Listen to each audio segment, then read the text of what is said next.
আবার এই ছাই মাটিটা দেওয়ার জন্য একদিন মানে প্রত্যেকটা স্টেপ বাই স্টেপ যেহেতু হয় তাই একদিনে কাজটা কমপ্লিট হয় না। হবে না। এটা হলো আবার এরপরে হ্যাঁ, একটার পর একটা ধাপে ধাপে হয়। মাছ দেওয়ার পরে আচ্ছা আবার মাছ করতে ছাই মাটি দিতে হবে, আচ্ছা তারপরে আবার বালি মাটি দিয়ে আবার করতে হবে। আচ্ছা, মানে কাকু হরিণ তৈরি করছেন, পা পা লাগানো হয়নি এখন। আচ্ছা, এর ভেতরে মোম রয়েছে, ওপরে পিচ রয়েছে, তাই তো? মাটি আছে, আচ্ছা, মাটির ওপর শুধু পিচ এটা।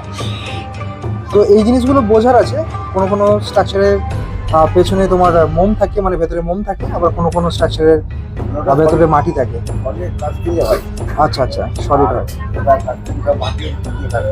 আচ্ছা, এটা মাটি দিয়ে কাস্টিং, আর কিছু কিছু পুতুল আছে যারা মোম দিয়ে কাস্টিং হয়, মানে যেটা সলিড তৈরি হয় সেটার জন্য মাটি থাকে না, সেখানে পুরো